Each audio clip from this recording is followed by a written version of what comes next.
Hey, welcome back everyone to Manny School of Arts. Thank you for joining me once again as we continue our series on inking techniques. So in the last video, we did hatching and cross hatching, and I presented this lesson to my students, and overall they did really well. They didn't have any issues learning the two techniques and controlling the values using both hatching and cross hatching. But there were a few questions that came up, so I thought this week that I would take a few minutes and answer some of those questions, just in case y'all have some of the same issues that came up. So hopefully this will help you guys as you go through your journey of learning how to ink. And if you have any additional questions that I did not cover, please feel free to leave them in the comments below. All right, let's go ahead and get started. Okay, so here's a little recap of the last lesson that we did, which was hatching and cross hatching.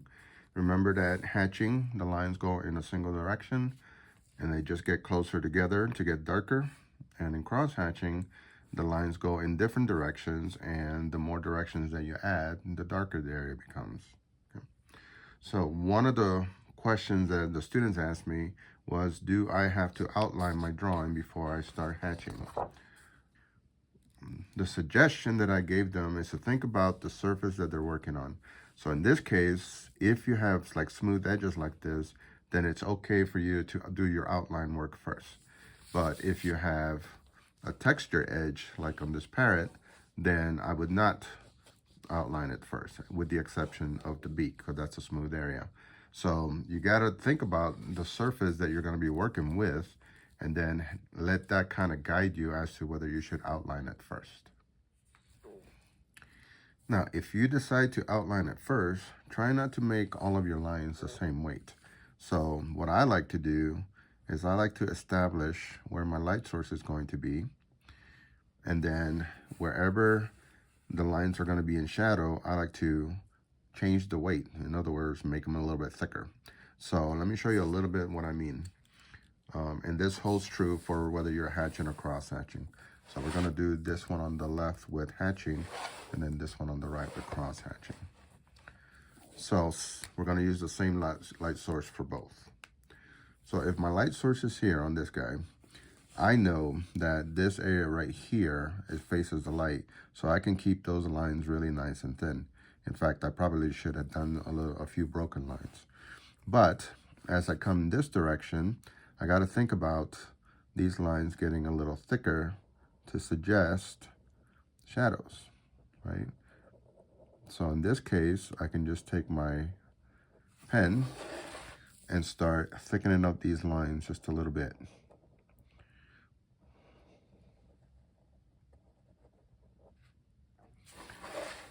When we look at the shingles, we know that the shingles are stacked one on top of the other. So there has to be a shadow where the top shingle overlaps the bottom shingle. So I would make these lines here thicker than those up there. Okay? And I kind of want to do this before I start hatching.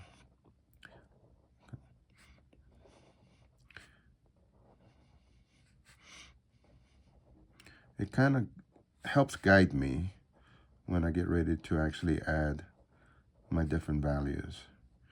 And some of these values are actually going to show up underneath the hatching as well. So, good idea to do this. Now, if you're not sure, just do what I did, and I made a drawing, and then I scanned it into my computer, shrunk it, made multiple copies of it, so that I could use it to like figure things out, okay? So already you could see that there's a little bit of an indication that the light is over here, and that the cast shadow from the roof's shingles are on the left side. I can do the same thing underneath the snow, right? The little icicles, the bottom part.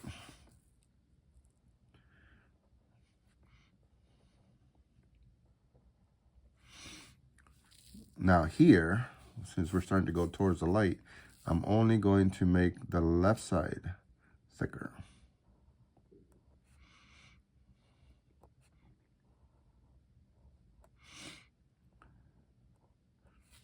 So when you decide to do the outlines, remember, try to vary the weight of the lines so that you can actually start suggesting some of your shadows. So the next question I had was, how much pressure should I be using?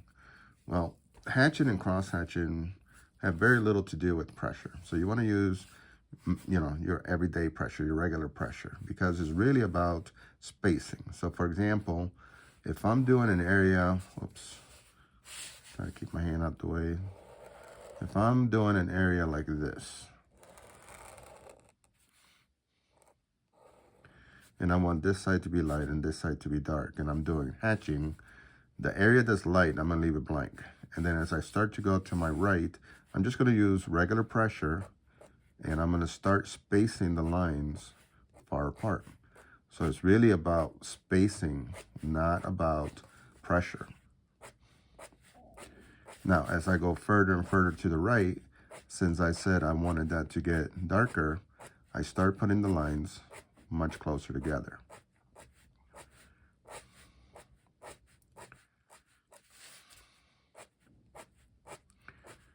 Which brings up another question is, do all the lines have to be the same length?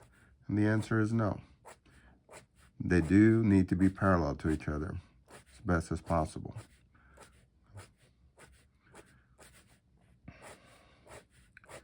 So you can always go back and add additional lines in between the lines that you already have in order to create a darker area.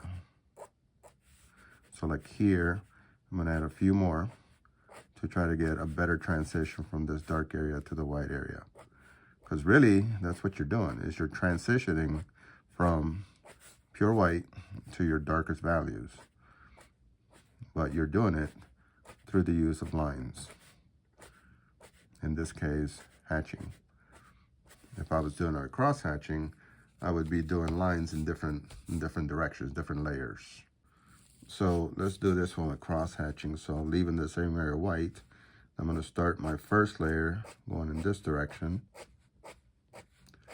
I'm going to fill this whole thing in with my first direction.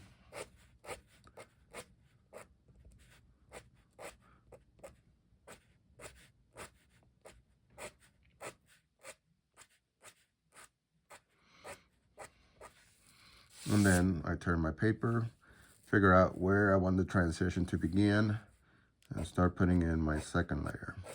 Okay? And you just do that until you get it as dark as you want with, I use 4 layers, sometimes 5. Okay? So if you want to see more on that, just check out the lesson that we did last week.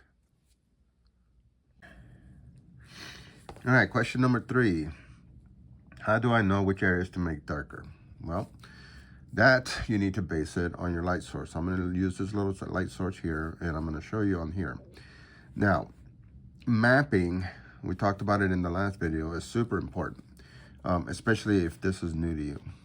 And all mapping is you're going in with a pencil and you're trying to figure out where your shadows are going to be and where they're going to change. So like, for example, this whole area could be a 1.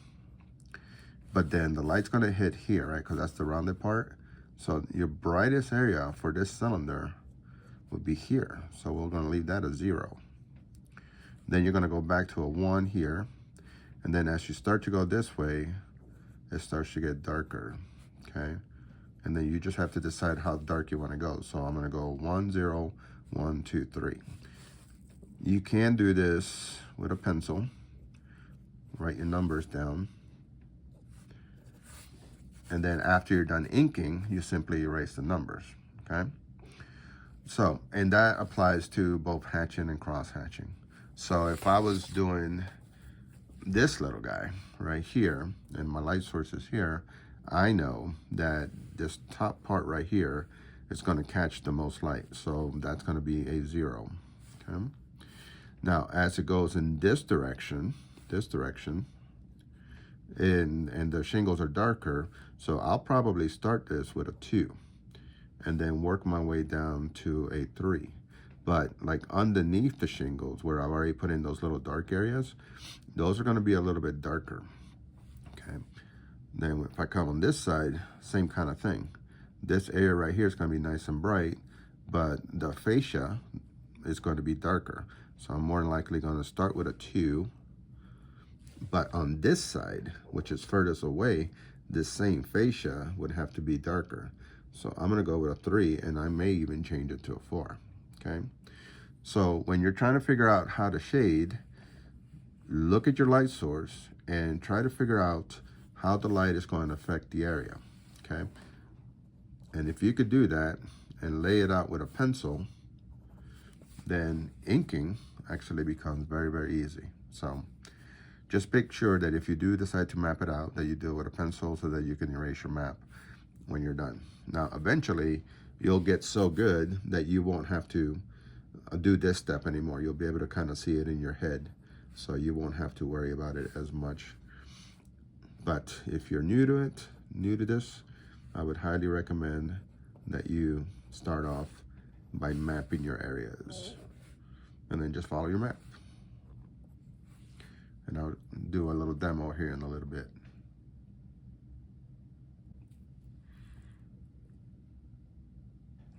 All right, question number 4.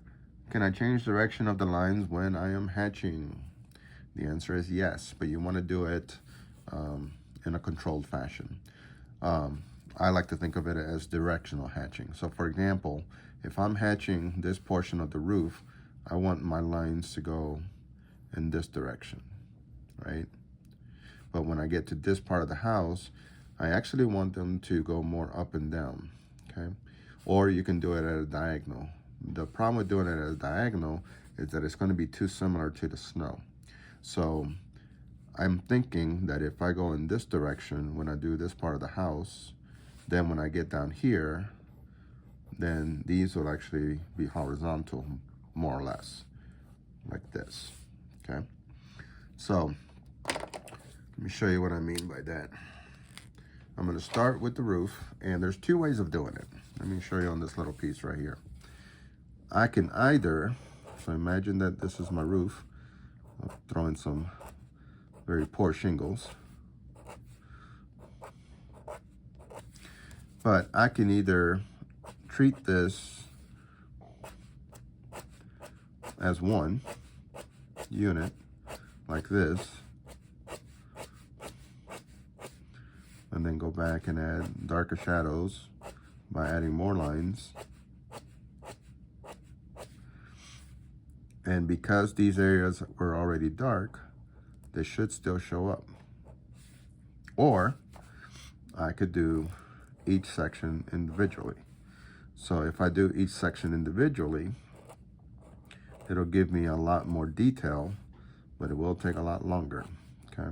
So you have to decide which technique or which effect you're trying to get. So for example, I could take this little piece right here. We know that this is the shadow part. And start dark here and work my way up towards the lights.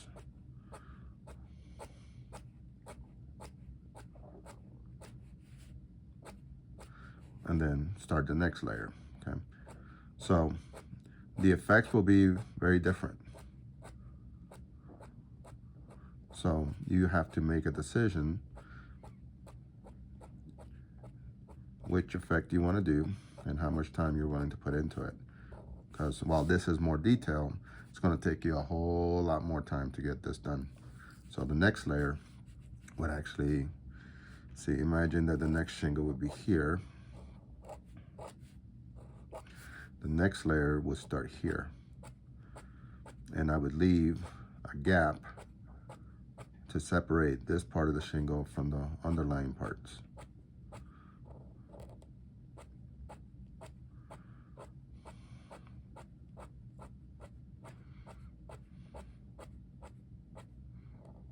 So this versus this, it is totally up to you. So I think for this example, for the sake of time, I'm going to treat the whole thing as one. So down here, it's going to be a 3, 2, 0 at the top. And then I may have to darken up the shadows underneath the shingles.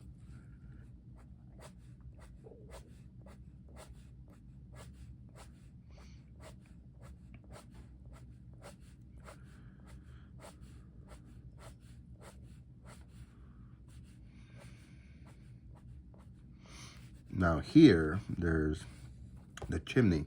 So I know the chimney is going to cast a shadow. So I'm going to change this little section to a 4. Okay. Now I need to go back in here and make the lower part of this a little bit darker.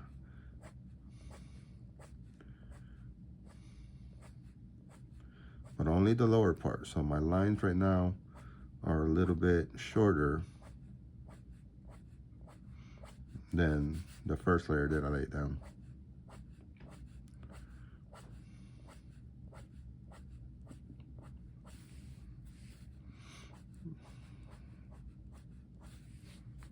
Something like that. If you are doing cross hatching, then you have to think about the main direction that this is going to flow. So my first layer, I would go with the direction of the roof. Okay. So I would do something like this. And remember that with cross hatching, you build up your shadows by the number of layers that you use. I don't know if you've noticed how much smoother the lines are on this paper than the other one that I've been doing the little test on. This is cardstock that I printed this on. So it's very smooth, very silky. And the other one that I was doing the demos on was watercolor paper. So the texture was changing the way that the ink looked on the paper. So when you are working with ink, markers, pens, dip pens, whatever it is, make sure that you're testing the surface as well, because they do have slightly different effects depending on the smoothness of the surface that you're working on. Okay, I do want this side to be a little bit darker, so I'm going to add my third layer at a slight angle, but only on the lower half.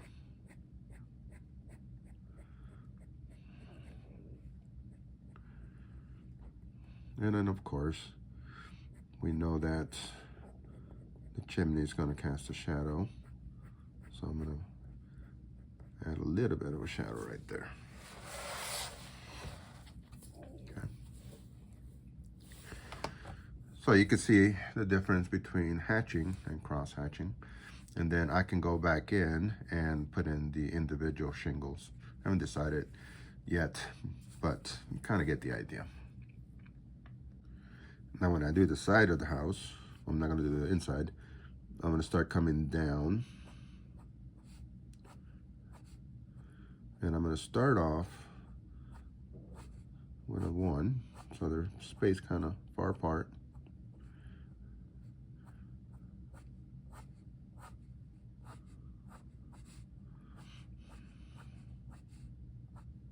Like that. And then we know that this roof's going to cast a shadow, especially on the upper part.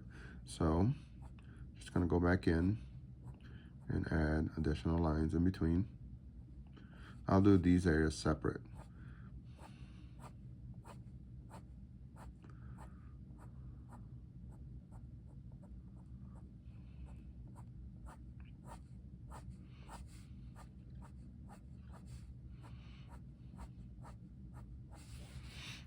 But when I get to the lower part where the snow is, now I want to change directions again, right? To basically I want to separate the floor or the snow from the house.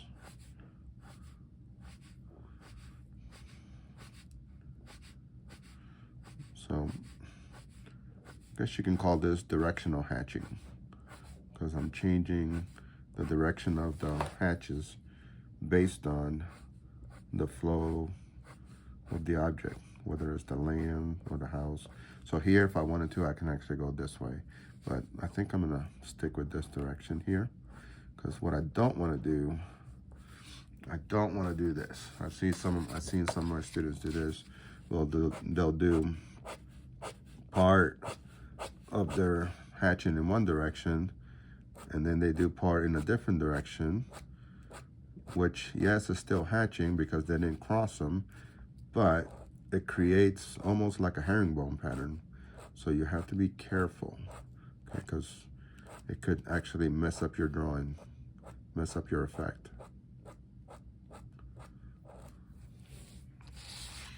So for that reason, I'm going to keep these going this way.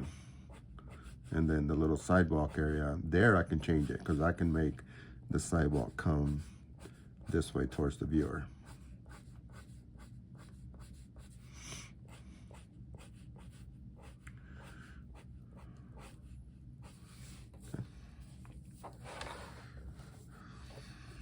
And then with cross hatching, I don't have to worry so much about the direction. So like in this case, I would start off with my first layer up and down. And then since this is the darkest part of the little house, I could add additional layers. Where on the front part, I would go 1, maybe 2, okay? So follow your map and then change the directions accordingly. When you're doing hatching, do directional hatching. When you're doing cross hatching, have the first layer go in the dominant direction that you want your layers to be, or your angles to be. All right. We're on number 5. Question number 5. This was asked quite a bit because a lot of the students want to know if they should use a ruler to do hatching. And my advice to them is no. A couple of reasons for that is that it tends to look very mechanical, like it was done by a machine, a computer. And if you start to lose your angles, it just gives this a really funny effect, like it's starting to tip over or fall apart. Okay? It doesn't look natural. So my advice is to work on creating nice horizontal lines, or nice straight parallel lines, excuse me, not horizontal, not necessarily horizontal, and then control them by using your arm, okay, not your fingers, right, because you start to get too many lines. Sometimes I see my students do that, or they get in a rush and they start to do this. No, you don't have to rush. This is just working with lines, straight lines. And all you got to do is adjust the spacing. So where these two meet right here, I'm just simply going to add more lines. Don't worry if they're not 100% straight, okay? So you don't need a ruler. The idea is to get the effect, right? To get the different values through the use of lines. Keep it, like I try to tell my students, try to keep it relaxed. Okay? Try to be more natural.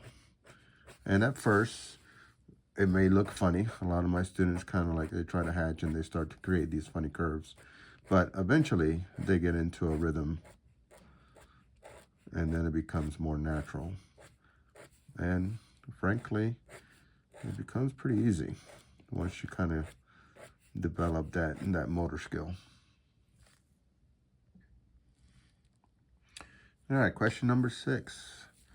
Can I combine the techniques? My answer would be, it depends on what you're doing. Okay.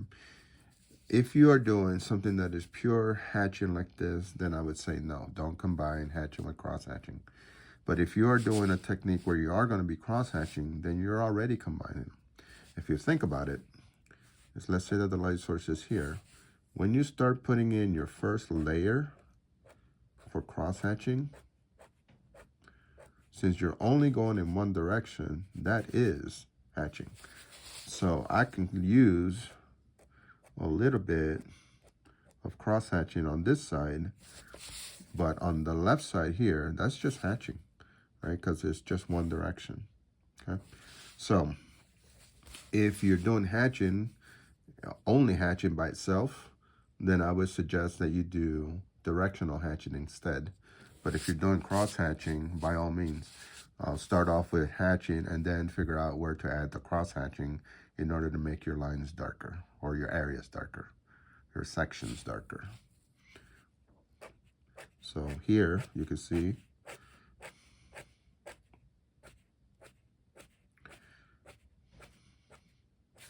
at that point that is hatching.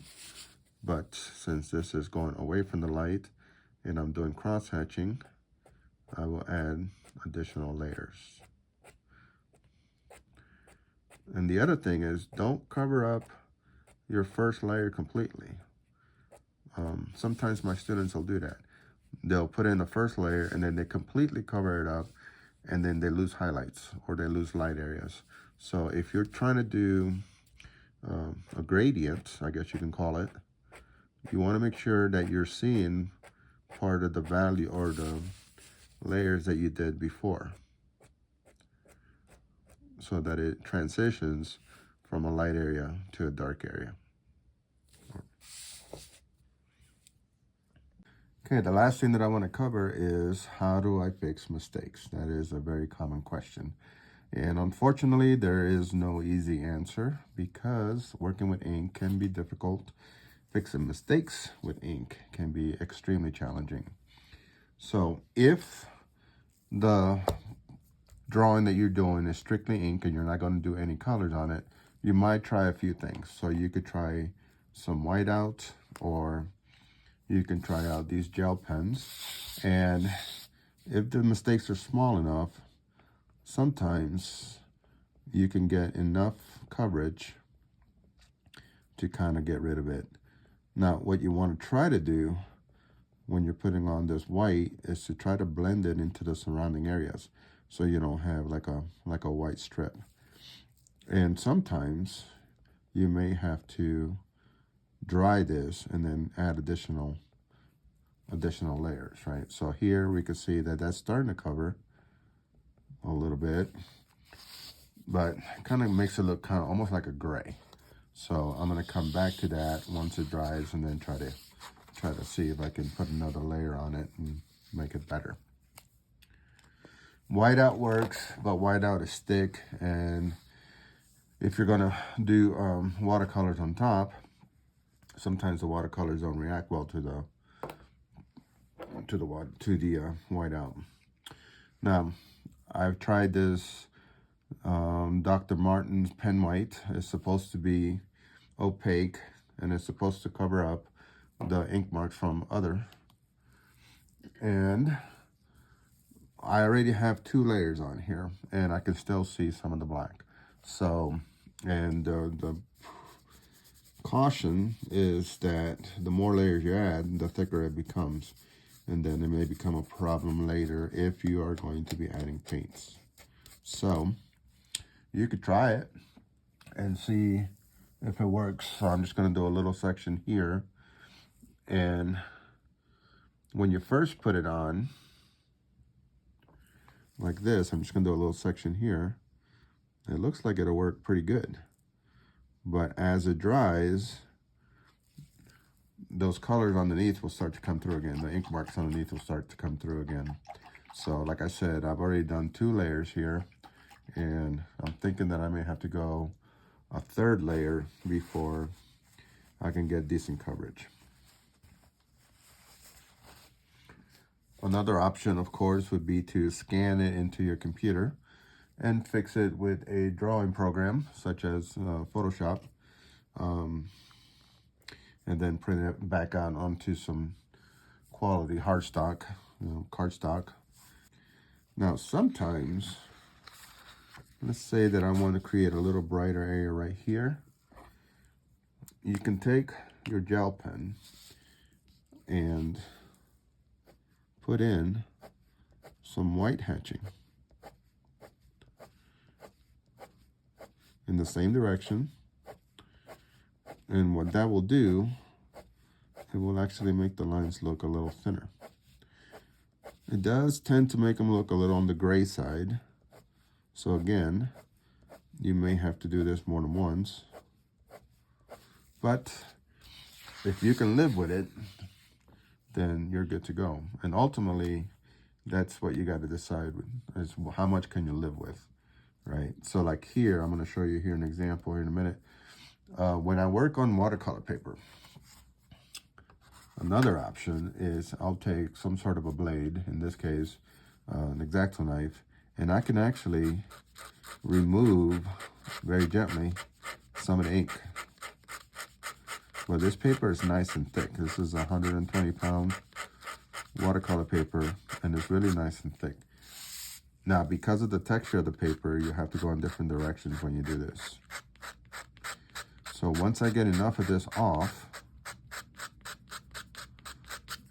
then I can take fine sandpaper and gently use it like an eraser. Okay.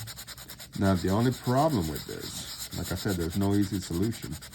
The problem with this is that, yes, it's going to take the ink off, but it's also taking the texture of this section of the paper.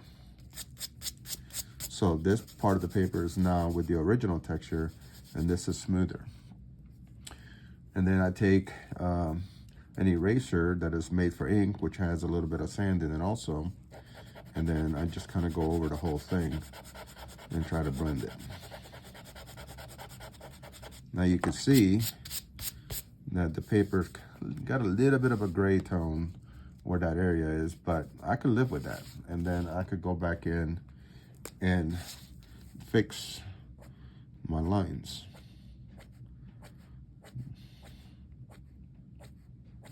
Okay. So that would be another option. And then I mentioned that if you are planning to add colors on top, that you also want to make sure that the colors that you're doing is compatible. So here, this little section right there is the section that I did with Dr. Martin's white ink. So I need to see how that will react to this color. So I'm just going to take a little bit of the color that I'm working with, in this case just a red ink, and I'm going to compare. I want to do a little bit here and then a little bit on here and see what happens, to see how well it blends. And you can see right away that there's a problem. The ink reactivated this stuff here. So apparently this is not waterproof. So it reactivated it and it turned it pink. That is definitely not what I want. So always, always, always test on a scrap piece of paper to make sure that it's going to do what you think it's going to do, all right? Because you don't want to make the situation worse. So, and then sometimes, unfortunately, the only way to fix a major problem is to restart. So hopefully you don't run into that situation, but it can happen. All right, so there we have it. These are just some of the things that we had come up and when I did this lesson with my students. Hopefully the information that I provided for you guys will help you guys out. If you have additional questions that I did not cover, please feel free to leave them in the comments below, and then I will do my best to try to figure it out for you. So, as always, thank you guys so much for watching, and I will see you on the next video. All right, take care and happy holidays.